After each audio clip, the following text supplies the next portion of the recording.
Terima kasih semua atas kehadiran, sudah menanggapi undangan dari Komisi Kerasulan Kitab Suci Keuskupan Malang untuk kita berproses bersama setengah hari. Untuk sesi yang pertama kita akan mendalami dulu bersama-sama mengapa kita hadir di sini. Mengapa kita harus menanggapi panggilan Tuhan untuk menjadi pewarta-pewarta kabar sukacita? Kenapa? Fasilitator itu merupakan suatu panggilan yang sangat penting dan merupakan anugerah bagi kita. Bapak Ibu, saya mengutip apa yang dikatakan oleh Santo Agustinus. Memuliakan Tuhan adalah suatu pencapaian terbesar yang bisa kita lakukan. Bagi saya ini sangat memotivasi. Hidup untuk memuliakan Tuhan adalah pencapaian terbesar yang dapat kita lakukan di dalam hidup ini. Bapak Ibu, 30 tahun yang lalu saya menikah. Saya kalau bisa gambarkan diri saya di awal pernikahan itu adalah seorang istri yang sangat ambisius untuk mencapai karier. Sejak SMP, SMA, kuliah yang ingin saya lakukan adalah menjadi wanita karier, kerja di kantor yang bonafit di kota besar. Makanya mulai SMP, SMA, kuliah saya itu selalu berprestasi, berambisi untuk hebat di dalam organisasi, di dalam keilmuan dan berbagai macam skill. Saya les Inggris lah, les komputer. Tujuannya nanti setelah saya selesai kuliah, saya bisa sukses sebagai wanita karier. Setelah lulus kuliah, saya diajak menikah oleh suami yang selisih 10 tahun dengan saya. Waktu itu saya pikir ya udah nikah aja, nanti habis nikah saya akan ngomong ke suami saya mau kuliah lagi dan saya mau kerja. Ternyata setelah menikah, semua rencana saya itu gagal total karena suami nggak mengizinkan. Dia bilang saya punya kerjaan lah, kamu kok ngapain kerja sama orang?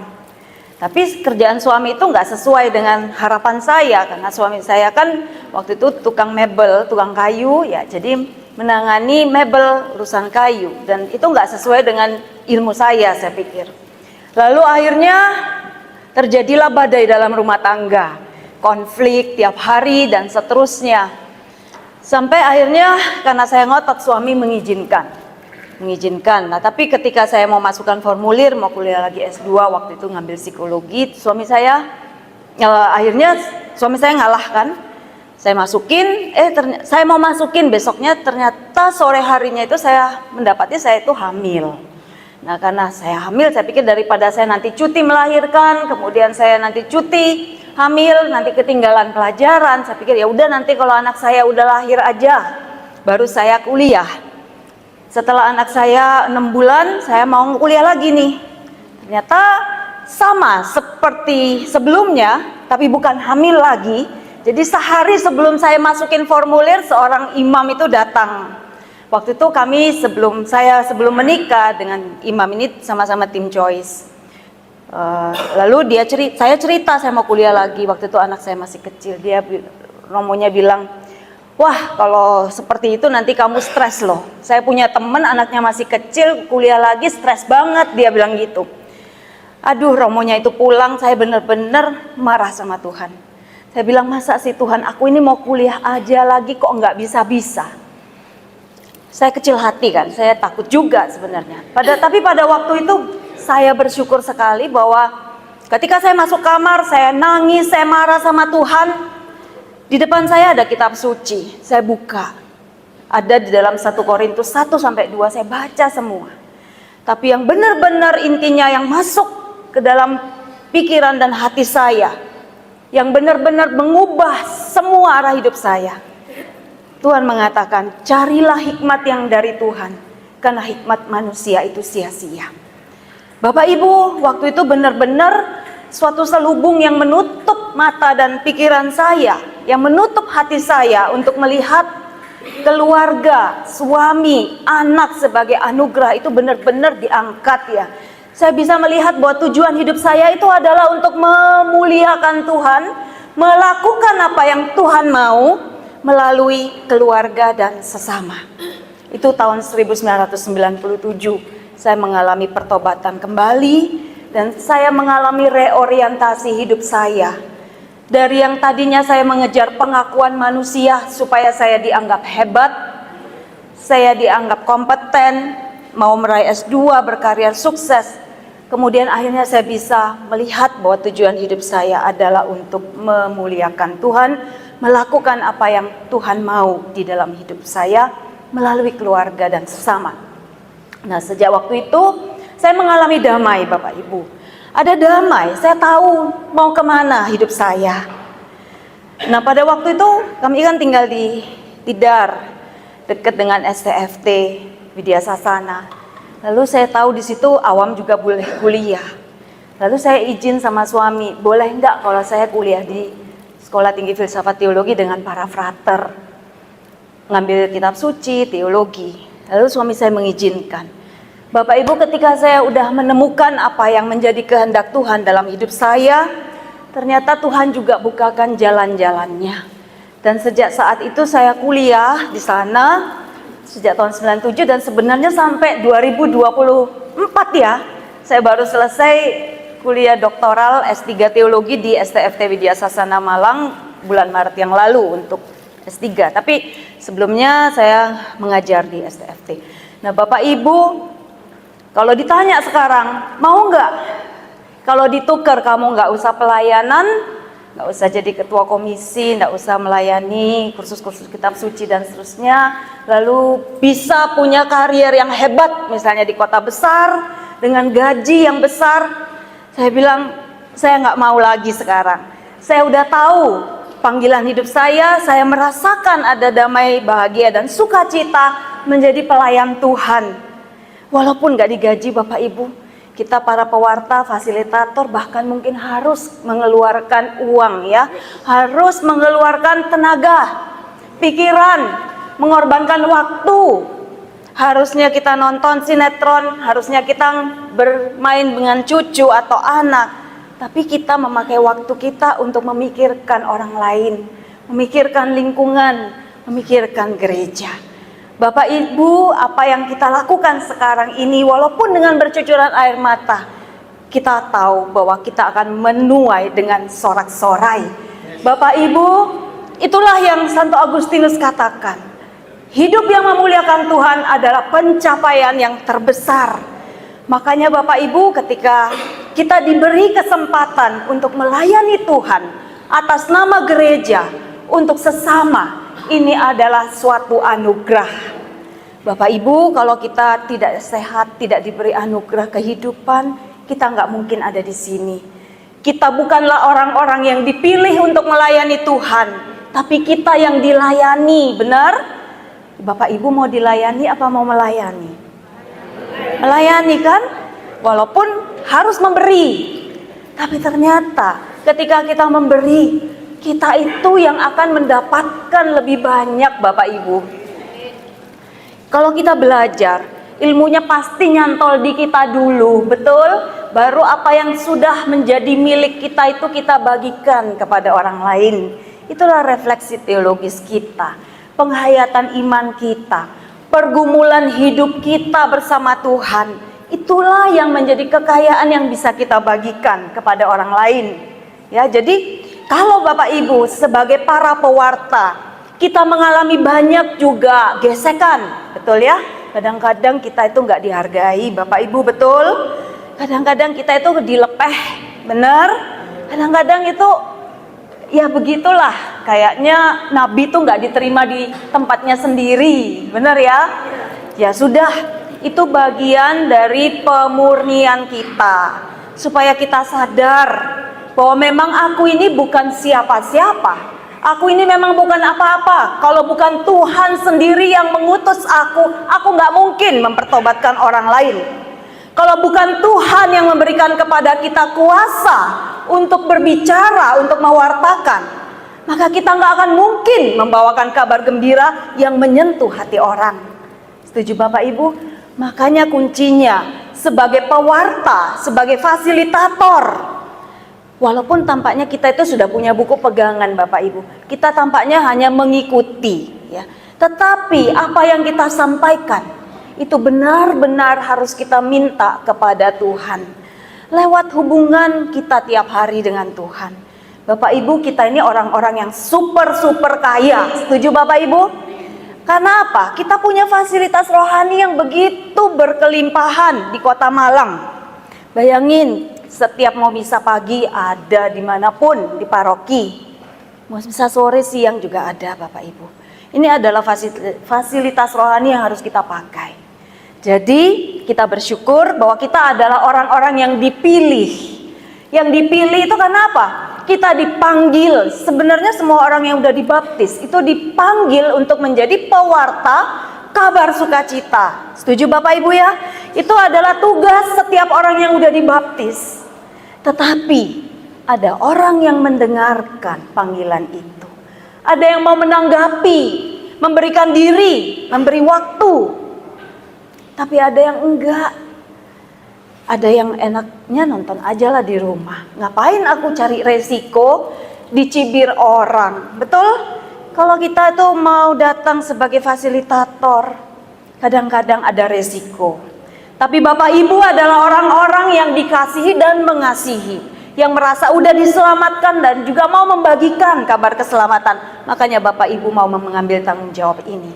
Mari Bapak Ibu kita lanjutkan ya apa yang sudah kita mulai bersama Tuhan. Karena Tuhan akan menyelesaikan pekerjaannya secara sempurna di dalam diri kita masing-masing. Yang mau memberi diri dengan rendah hati Bapak Ibu ya. Kita semua nggak punya apa-apa. Betul? Kita nggak punya apa-apa. Kita hanya punya cinta. Kita hanya punya kasih. Kita hanya punya sedikit kerinduan dan kemampuan untuk berbagi. Nah, sesi pertama adalah spiritualitas pengajar atau pewarta atau fasilitator. Ya. Nah, lanjut.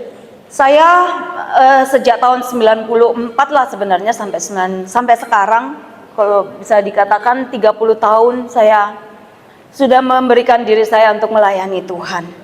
Memang lewat keluarga, pertama-tama anak-anak saya waktu masih kecil, lanjut. Lalu kemudian juga di dalam gereja, di dalam komunitas-komunitas, kemudian sampai sekarang. Kita semua kalau sadar bahwa kita nggak punya apa-apa ya Bapak Ibu, kalau merasa pendalaman Alkitab di lingkungan kita masih sepi-sepi, berarti kita butuh rahmat Tuhan lebih banyak supaya setiap orang yang hadir dalam pertemuan pendalaman Alkitab itu bisa mengalami juga kasih Tuhan. Itu target kita Bapak Ibu.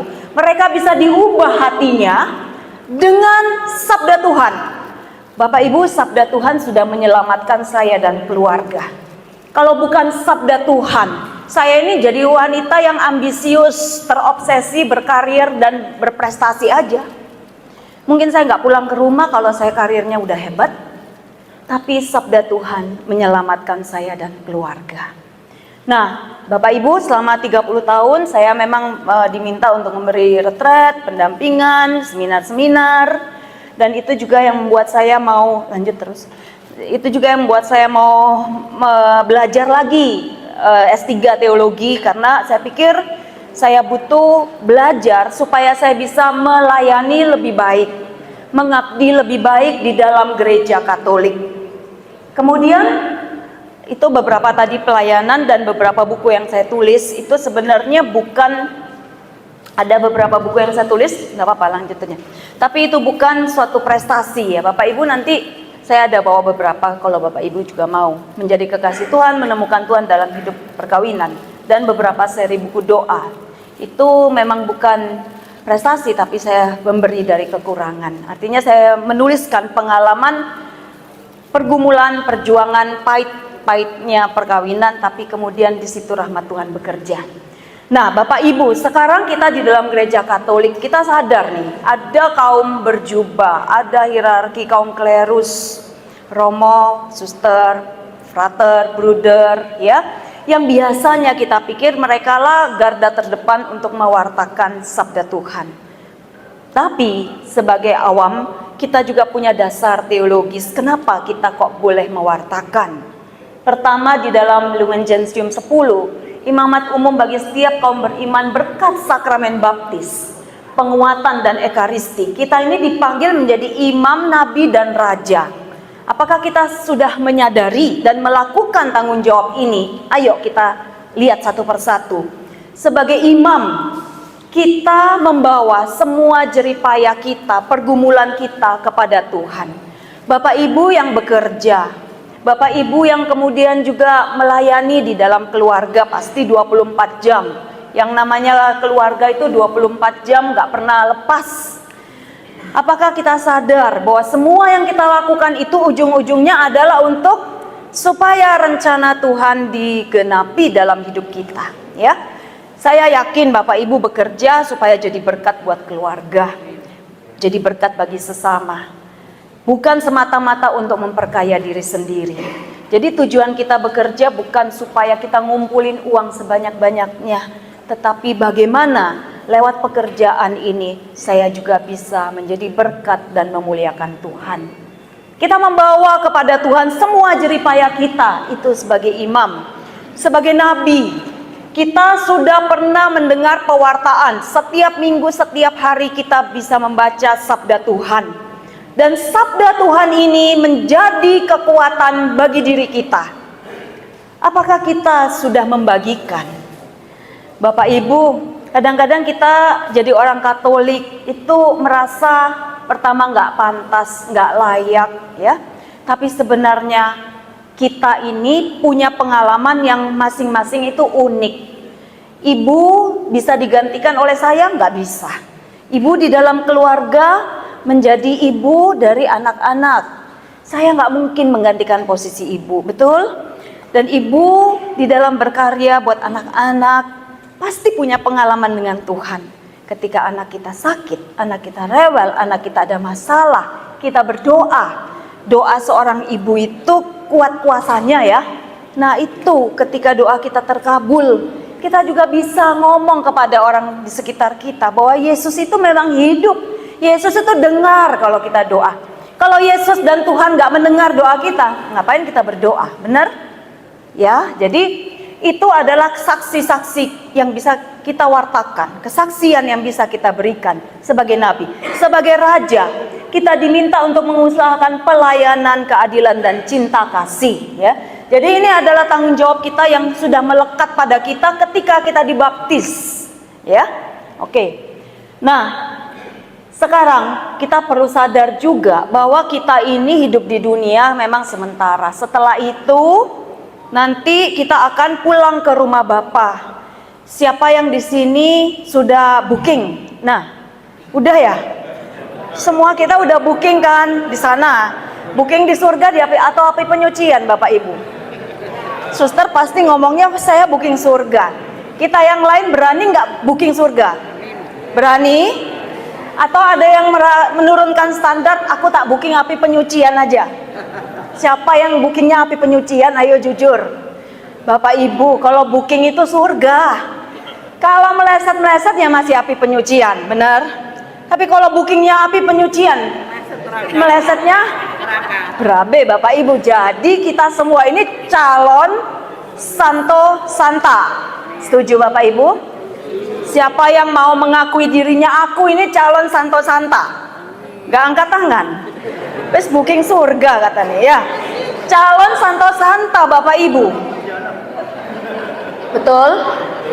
Nah, kalau kita Bapak Ibu coba ngomong sebelahnya, kamu itu calon santo, calon santa. Ayo Bapak Ibu coba ngomong, kamu itu calon santa, calon santo. Ngomong Bapak Ibu sebelahnya. Ngomong Bapak Ibu. Anda bilang amin. Ya, saya calon santo, calon santa. Setuju? Nah, jadi apakah Bapak Ibu saja yang calon santo santa? Tidak, tetangga juga, anak juga, pasangan yang nggak ikut di sini juga. Oke, berarti semua orang Bapak Ibu itu adalah calon santo santa. Kita dipanggil untuk menjadi orang-orang yang kudus. Berarti untuk semua orang sesuai panggilan hidup kita. Kalau suster dengan apa suster? Suster visi misi dalam tarekatnya itu misinya apa suster? Boleh tolong dikasih tahu? Kalau moto kami kemuliaan kepada Allah dari Tuhan Maha Kudus melalui kitab permohonan setelah. Oh iya. Jadi misi itu adalah kami dalam hidup itu khusus untuk memuliakan kepada Allah dalam segala macam kehidupan pekerjaan. Tarekat apa suster? SCIM. SCIM ya. Jadi lewat segala macam kehidupan. Tapi karya suster apa nih sekarang? Sosial. Nah Bapak Ibu, suster punya banyak duit bisa sosial loh Bapak Ibu ya. Kita juga bisa sosial dengan cara kita masing-masing. Kita punya gaji 1 juta. Sisihkan aja 100.000, anggap 900 aja penghasilan. 100.000 kita sisihkan.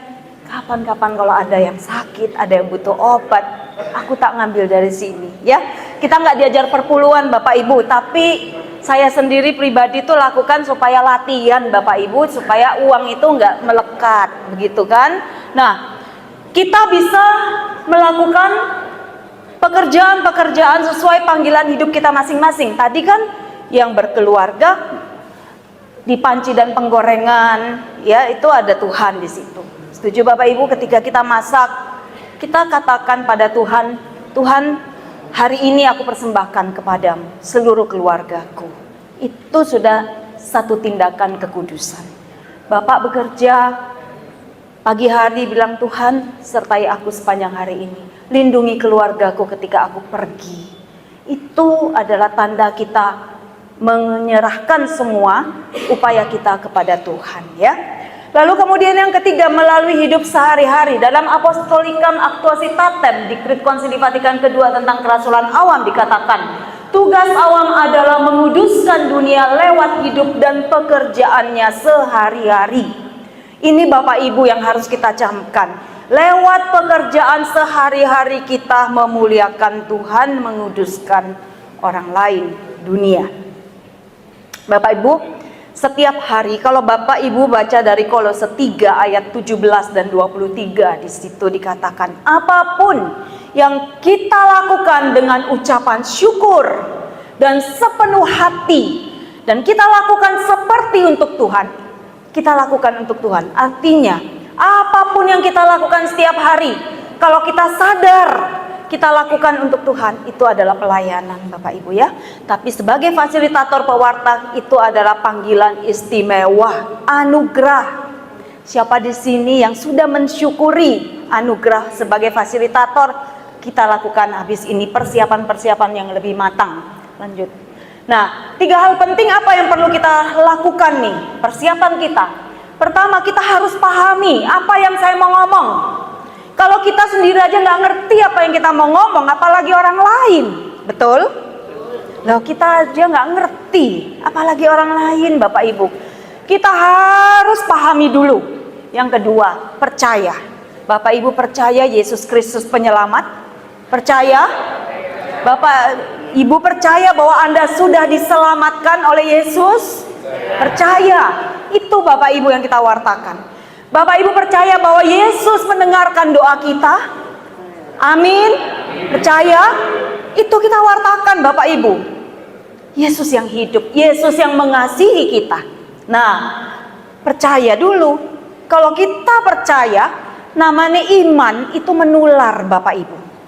Percaya Bapak Ibu kalau iman itu menular? Bapak Ibu, suami saya awal Januari ini check up kesehatan. Karena pakai asuransi, akhirnya niatnya check up jantung, sama dokter jantung disuruh check up paru-paru juga dan lain-lain. Ternyata ditemukan ada tumor di paru-paru sebelah kiri sebesar 15 cm kali 10 cm kali 10. Jadi itu besar sekali Bapak Ibu, hampir 2/3 dari paru-paru sebelah kiri itu dipenuhi tumor tanpa dirasa apa-apa ya. Nah waktu itu akhirnya kan kaget, pusing, bingung. Kita ke dokter ini, dokter itu, kok rasanya nggak srek ya. Semuanya suruh operasi, suruh ngangkat. Tapi suami saya kan takut. Oh, paru-paru itu kan rentan, dan kalau operasi paru-paru itu harus katanya rusuknya dipotong dulu, kan mengerikan. Akhirnya sudah, kami betul-betul percaya karena benar-benar takut dan tidak ketemu obat yang pas, dokter yang pas. Berdoa Bapak Ibu, ya maksudnya benar-benar waktu itu nggak ada jalan. Akhirnya berdoa. Setiap hari kita berdoa, tiap malam kita berdoa, minta Tuhan tolong sembuhkan suami. Ya, doa, tumpang tangan, mohon Tuhan Yesus, kami percaya kalau 2000 tahun yang lalu Engkau menyembuhkan banyak orang sakit, maka Engkau juga kuasamu sama juga pada saat ini. Akhirnya kita kembali ke dokternya suruh minum obat kemoterapi. Disuruh minum obat kemo walaupun ini tumornya belum jelas kanker apa tumor biasa. Lalu karena belum jelas akhirnya kan dibiopsi 2 kali, diperiksakan hasilnya sampai 2 bulan. Katanya nggak jelas ini kanker apa tumor, nggak jelas. Akhirnya kita nggak mau minum lah, suami saya nggak mau minum obat kemo karena resikonya besar, bisa pendarahan, mulut sariawan, kuku kering dan seterusnya. Kemudian kembali ke dokter. Suami saya ngaku kami nggak minum obat apa-apa. Obat kemo terlalu mahal dan nggak jelas fungsinya apa. Maksudnya ini bukan kanker kan? Belum tentu gitu. Akhirnya setelah kembali disuruh foto lagi dengan PET scan. Ya sebelumnya hasil dari PET scan itu beberapa kali memang kelihatan 2/3 sudah tertutup. Tapi barusan ini 2 minggu yang lalu periksa lagi dengan foto lagi dengan kontras. Ternyata udah mengecil Bapak Ibu, mengecil 52%, jadi tinggal kecil aja. Itu luar biasa Bapak Ibu. Jadi kadang-kadang ada penderitaan, ada masalah diizinkan Tuhan terjadi untuk menjadi kesaksian buat hidup kita, buat orang lain. Bapak Ibu, kuasa doa itu menyembuhkan, ya. Nah, siap sedia memberi pertanggungan jawab kepada tiap orang yang meminta pertanggungan jawab dari kamu tentang pengharapan yang ada padamu. Apakah kita mau bersaksi bahwa Yesus Kristus adalah penyelamat bagiku dan keluargaku? Kalau kita mengalami itu dan kita membagikan itu pasti juga membangkitkan iman orang lain. Percaya Bapak Ibu, iman itu menular. Makanya dikatakan iman itu timbul dari pendengaran dan pembacaan kitab suci. Ya, jadi kalau kita mau berbicara, bersaksi tentang kebaikan Tuhan, di situ iman orang bisa ditumbuhkan. Nah, Bapak Ibu, sebagai pewarta kabar gembira kita nih diutus. Kita sebagai bagian dari gereja, kita lahir dari karya pewartaan Yesus Kristus. Yesus Kristus mewartakan kerajaan Allah sudah datang di tengah-tengah kamu, ya. Ini yang juga kita lanjutkan. Karya Yesus ini kita lanjutkan lewat pewartaan kita. Kemudian kita sadar, Roh Kuduslah pelaku utama evangelisasi. Bapak Ibu, mau levelnya doktor, profesor kitab suci. Dengan kita yang mungkin belajar kitab suci dari kursus kitab suci, ya. Atau mungkin karena kerinduan kita baca kitab suci, kita nggak punya kesempatan ikut kursus misalnya. Lalu di situ Tuhan berbicara secara khusus buat kita.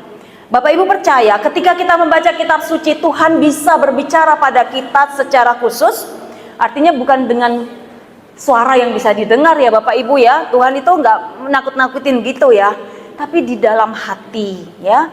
Di dalam hati kita kemudian mengerti, oh iya ya ternyata Tuhan itu memang benar-benar hidup. Dia sayang sama aku. Kalau aku minta, aku diberi, dan seterusnya.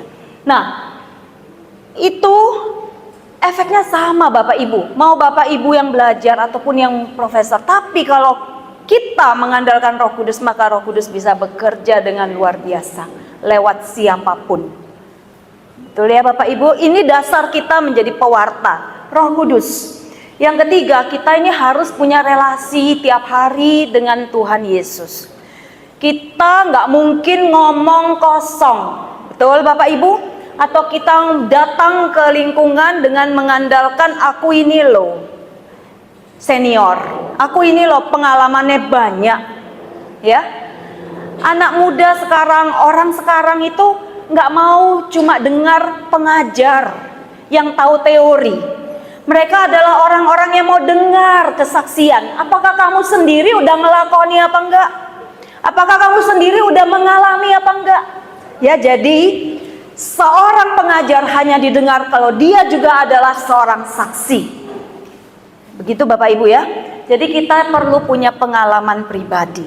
Lanjut. Nah, apa sih keuntungannya? Kita akan memberi nih. Ada keuntungan apa kalau kita mau menjadi fasilitator dan pewarta? Yang pertama, kita membawa orang lain pada keselamatan Bapak Ibu ya. Jadi kita ini rekan kerjanya Tuhan Yesus untuk membawa orang lain ke surga. Nah, dikatakan di dalam Roma 10 ayat 13 sampai 14. Bapak Ibu coba dibuka kitab sucinya. Roma 10 ayat 13 sampai 14. Apa bunyinya? Mari kita baca bersama. Ayat 13 sampai dengan 14. Iya, silakan. Mari Ibu bacanya yang keras nih. Ya, terima kasih. Roma 10 ayat 11 ayat 13 sampai 14. Sebab barang siapa yang berseru kepada nama Tuhan akan diselamatkan. Tetapi bagaimana mereka dapat berseru kepadanya jika mereka tidak percaya kepada Dia? Bagaimana mereka dapat percaya kepada Dia jika mereka tidak mendengar tentang Dia? Bagaimana mereka mendengar tentang Dia jika tidak ada yang memberitakannya? Iya, Bapak Ibu coba kita ulang sekali lagi bersama-sama. Ayo kita baca sekali lagi bersama-sama. Mari. Sebab diselamatkan. Tapi bagaimana berseru jika tidak percaya? Bagaimana mereka percaya jika mereka dan mana mereka mendengar tentang Dia kalau tidak ada yang memberitakannya, Bapak Ibu ya. Sekarang kita ini nggak disuruh pergi ke Afrika, betul, untuk menjadi pewarta di sana. Kita ninggal keluarga juga nggak bisa. Kita bukan seperti para misionaris dari Belanda, Eropa dulu yang masuk ke Indonesia. Tapi kita adalah pewarta-pewarta dimanapun kita pergi. Jadi bukan pergi untuk menginjil, tapi menginjil ketika kita pergi. Setuju ya? Kemanapun kita pergi, ngantar anak sekolah, ngantar cucu sekolah, jemput sekolah, ke kantor, kita menginjil ketika kita pergi. Ya, baik, Bapak Ibu, yang kedua, keuntungan kedua apa? Membawa sukacita. Coba dibaca di dalam Yesaya 52 ayat 7. Coba kita baca dalam Yesaya 52 ayat 7.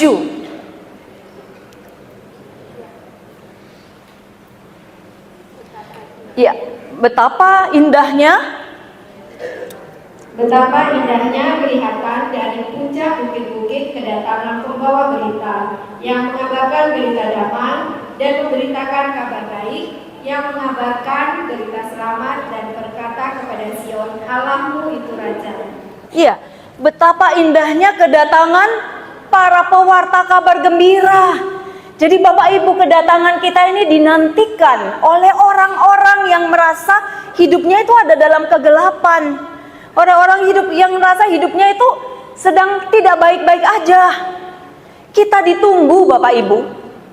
Nah, di sekitar kita, di luar sana, begitu banyak orang yang belum mengalami Yesus yang hidup.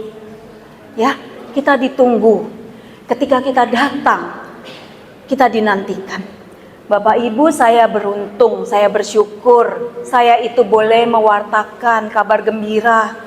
Saya misalnya dipanggil untuk memberikan di lingkungan mana, di kelompok mana, itu saya syukuri Bapak Ibu, dan saya nggak pernah nolak. Sebisa saya selama suami mengizinkan. Dulu Bapak Ibu ya, saya itu sering mengeluh. Karena pelayanan kadang-kadang kan capek ya. Ya, ini cerita 15 tahun lalu lah, 20 tahun lalu. Kadang-kadang ngomel di dalam hati. Tapi kemudian suatu hari saya tuh periksa di sini loh, kok nggak sengaja ada benjolan 3. Nah, waktu itu teman saya pas ada yang meninggal karena kanker kelenjar getah bening. Saya takut Bapak Ibu, waktu itu umurnya masih 30-an ya saya. Lalu saya berdoa, saya minta sama Tuhan dan saya minta kepada banyak orang supaya saya sembuh. Karena saya ngeri, ya nggak mau dibiopsi juga. Hanya diperiksa beberapa dokter suruh biopsi, tapi saya nggak mau. Hanya lewat satu orang dokter yang ini setelah saya doa terus ya, beberapa bulan minta doa ke banyak orang juga. Diperiksa, dokternya bilang nggak apa-apa, nanti hilang, pasti bersih gitu. Memang benar, sebulan kemudian hilang gitu.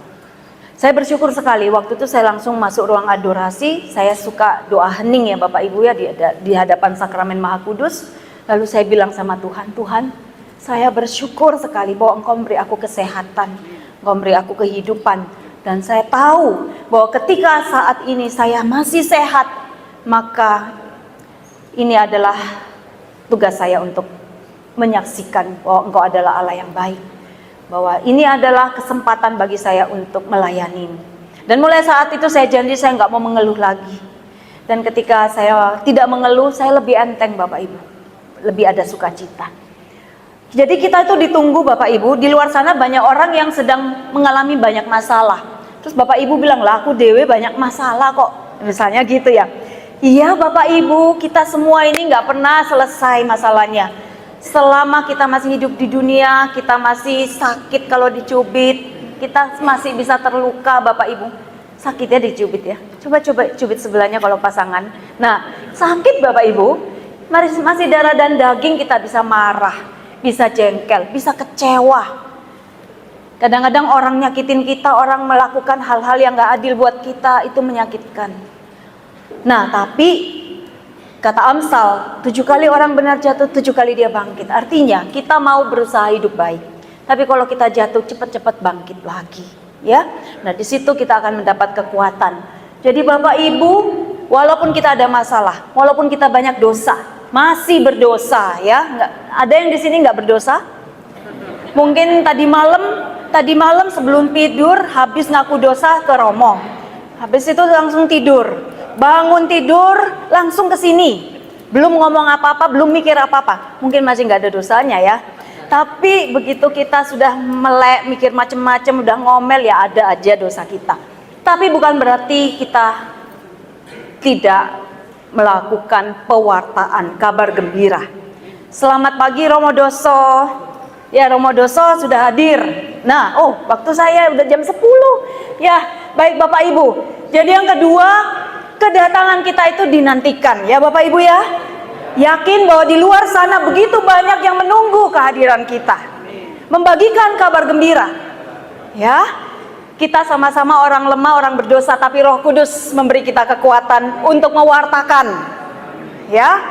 Dan yang ketiga, ketika kita belajar, maka kita diperkaya.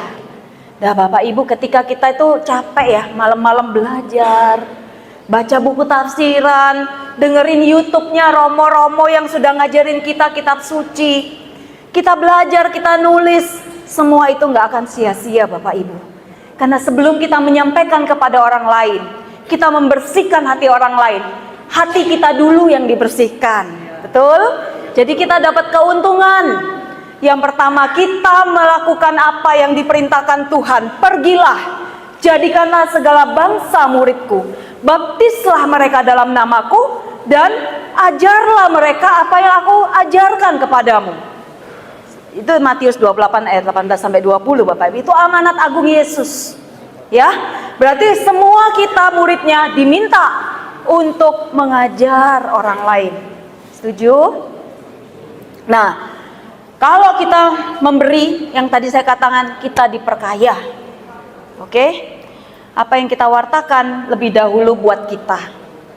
Lebih dahulu buat firman itu seperti pedang bermata dua. Kalau kita ngomong ke orang, pertama-tama itu menunjuk ke diri kita dulu. Itu membuat kita itu lama-lama jadi kudus Bapak Ibu. Kalau dulu masih kudus, kita jadi kudus. Kalau kita sering mewartakan firman, kenapa? Ada tanggung jawab. Kalau aku bisa ngomong, aku mesti juga bisa ngelakoni. Walaupun tidak instan, tidak otomatis, tidak langsung, tapi ada proses ke situ. Setuju ya Bapak Ibu ya? Jadi kita pasti dapat untung. Kalau orang lain diselamatkan, jangan sampai aku nggak diselamatkan, kata Paulus seperti itu. Makanya kita harus hidup dengan baik, waspada. Kalau bapak sebagai fasilitator, ibu sebagai pewarta juga, pasti kita berjuang untuk hidup lebih baik. Ngurangi nonton drakor, lebih banyak berleksio divina. Betul? Lawang aku pewarta, aku fasilitator. Mosok yang tak wartakan baca kitab suci aku nggak mungkin. Berarti kita lebih banyak doa juga, doanya double, baca kitab sucinya juga double. Karena kita harus mewartakan. Nah, itu keuntungan kita. Apa yang kita wartakan? Iman Katolik. Jangan yang lain-lain ya. Sekarang di YouTube itu banyak macam. Tapi Bapak Ibu harus bijaksana. Cari pengajar-pengajar Katolik ya. Teologi Kristen Katolik itu ada bedanya juga ya. Kita harus selektif. Dan refleksi teologis kita, apa yang sudah kita hidupi. Bagaimana firman Tuhan itu hidup dan berbicara buat aku. Dan itu yang aku sampaikan juga pada orang lain. Bapak Ibu, kita semua ini masing-masing punya kekayaan, tadi saya katakan. Apa yang dialami Bapak Endro itu saya nggak alami. Tapi ketika Bapak menyampaikan, saya jadi ngerti. Saya jadi lebih kaya. Bagaimana Yesus melakukan perbuatan-perbuatan yang baik, yang ajaib di dalam hidup Bapak. Itu memperkaya orang lain. Dan ingat, iman timbul dari pendengaran.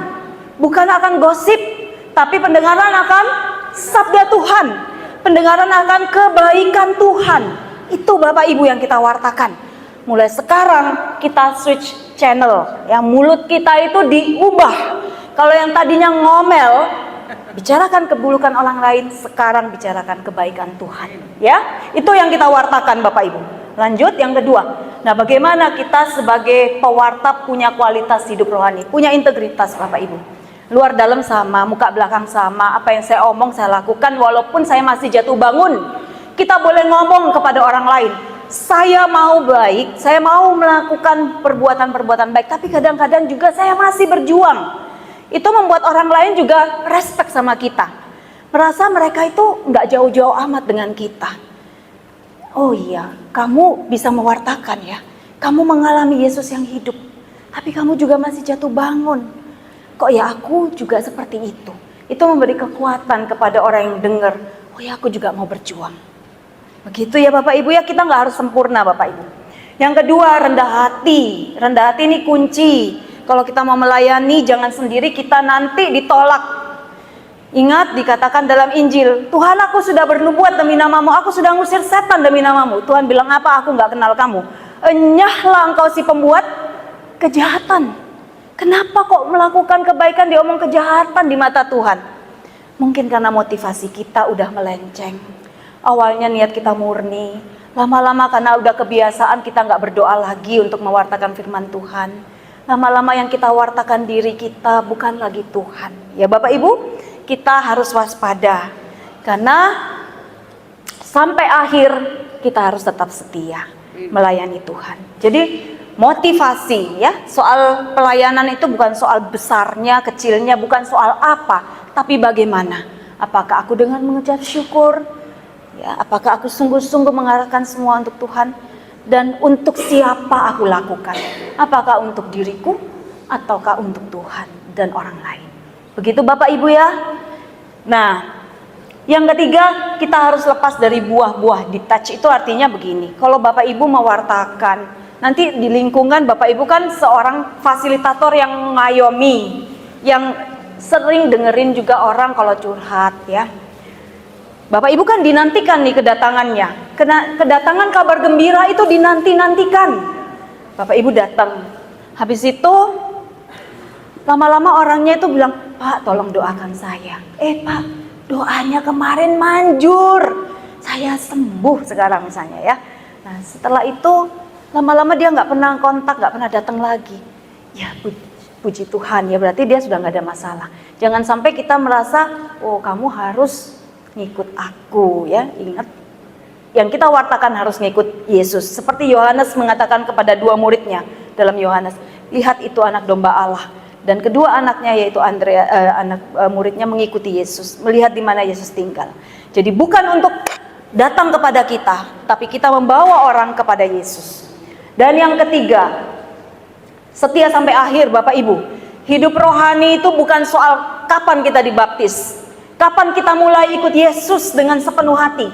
Kapan kita mulai bertobat? Tetapi bagaimana kita mengakhiri? Makanya Santo Santa di dalam gereja Katolik itu disebut orang kudus setelah meninggal. Nah, Bapak Ibu, setia sampai akhir, ya. Setia sampai akhir. Jadi nggak ada yang namanya musiman cuti dulu, nggak ada Bapak Ibu. Atau saya mau pensiun jadi pewarta kabar gembira, nggak ada.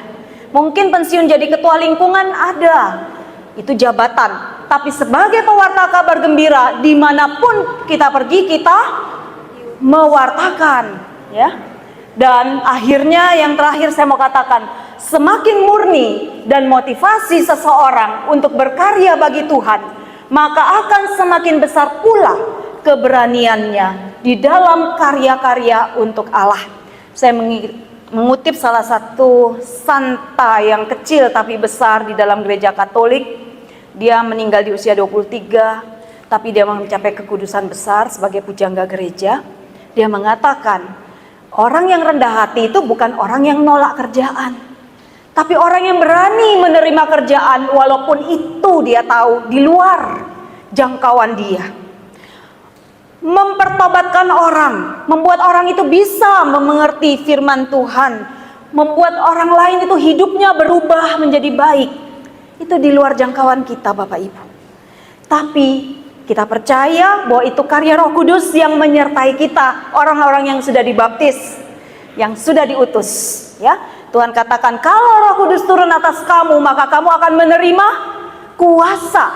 Dan kita tahu para rasul, para murid mewartakan dengan penuh kuasa, dan mereka melakukan banyak tanda-tanda ajaib yang menyertai pewartaan mereka. Jadi ketika kita mewartakan, kita percaya Roh Kudus menyertai, maka di situ akan banyak pertobatan. Amin Bapak Ibu. Nah, jadi semakin kita rendah hati, semakin besar keberanian kita untuk melayani Tuhan. Amin. Ada lagi? Habis ya? Oh, masih ada, tapi saya cukupkan aja. Bapak Ibu, mari saya mau tutup sesi ini dengan doa.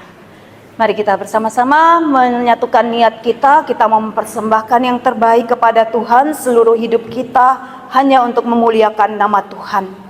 Demi nama Bapa, Putra, dan Roh Kudus. Amin. Allah Bapa, Putra, dan Roh Kudus, kami percaya bahwa pada saat ini kami hadir di sini karena Engkau sendiri yang memanggil kami. Dan kami tahu Tuhan, sampai kapanpun kami tidak akan pernah layak. Kami tidak pernah menjadi sempurna Tuhan. Karena kami adalah orang yang remah, rapuh, dan berdosa. Namun Tuhan, lihatlah perjuangan hidup kami, kerinduan hati kami untuk menjadi pewarta kabar gembira, menjadi fasilitator di tempat kami masing-masing. Pandanglah niat-niat kami Tuhan, dengan segala keterbatasan kami. Namun seperti janda yang miskin, yang mempersembahkan hanya 2 peser dari segala yang dia punya, demikian juga kami mau Tuhan, mempersembahkan apapun yang kami punya saat ini di tengah segala macam keterbatasan kami untuk mewartakan kabar gembira dimanapun kami Kau utus, dimanapun kami pergi. Inilah kami anak-anak-Mu Tuhan, pakailah kami seturut kehendak-Mu. Dan kami percaya Tuhan bahwa Engkau memberkati kami. Ketika Engkau mengutus kami, maka Engkau akan memperlengkapi kami. Dan Engkau akan menyertai pewartaan kami dan pelayanan kami dengan tanda-tanda-Mu yang ajaib. Supaya dimanapun kami pergi dan mewartakan, di situ terjadi banyak pertobatan, perubahan hati, dan perubahan hidup yang menjadi lebih baik. Terima kasih Tuhan, Kau menyertai setiap perkataan kami, mulut pikiran kami, Kau berkati Tuhan, untuk menjadi sarana mewartakan cinta kasih-Mu dimanapun kami berada, kepada siapapun kami berbicara. Terima kasih Tuhan. Kemuliaan kepada Bapa, Putra, dan Roh Kudus, seperti pada permulaan, sekarang, selalu, dan sepanjang segala abad. Amin. Demi nama Bapa dan Putra dan Roh Kudus. Amin. Terima kasih Bapak Ibu atas kerendahan hati mau duduk dan mendengarkan.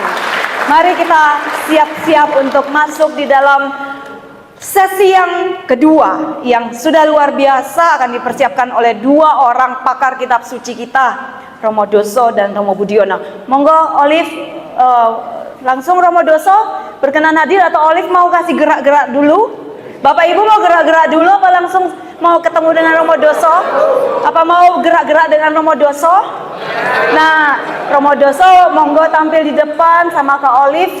Mau gerak-gerak dulu bersama Romo Doso. Silakan. Oh, nggak jadi gerak-gerak Olive. Itu loh, sini loh. Gerak, ya apalah satu lagu berdiri dulu mungkin ya.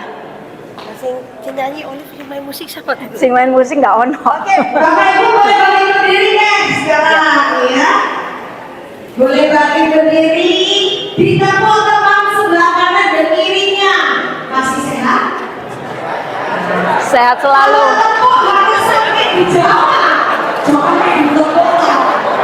Ini masih sehat, gitu ya. Sehat. Sehat. Sehat. Ditepuk lagi, masih tetap semangat. Duh, tepuk teman sebelah kanan kirinya. Kalau usah jawab ke saya.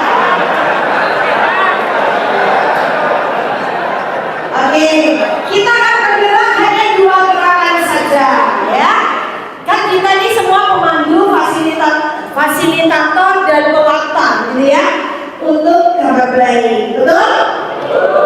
Ya, yang bisa terlihat pertama kali itu dari senyumnya.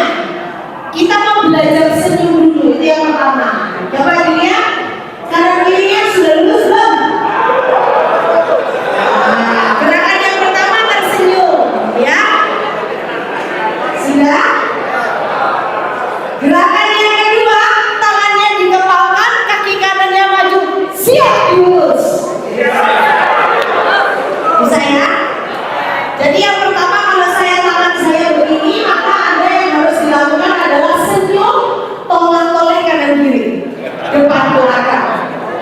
Yang belum ada senyumannya boleh ditepuk mesmol. Oke, gitu ya. Kalau tangan saya dua, berarti Anda harus mengatakan nggak cukup siap diurus, nggak ada siap urus, gitu ya. Siap diurus, gitu ya. Ya, saya meskipun tanpa mic suara saya keras, gitu ya. Kita coba ya, gerakan yang pertama, silakan. Mesem oleh kanan kiri. Oke, sekarang gerakan yang kedua bersama-sama. 1, 2, 3. Siap. 1, 2, 3.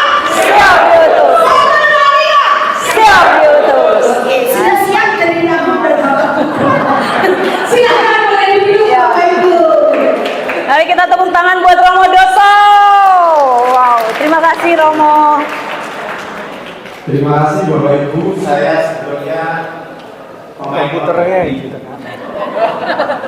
Karena begini kan, kemarin kami bisa untuk menggunakannya Romo Budi di Ngawi, lalu waktu pulang besok saya isi jam 10 sampai jam 12. Lalu beliau itu sudah memberi saya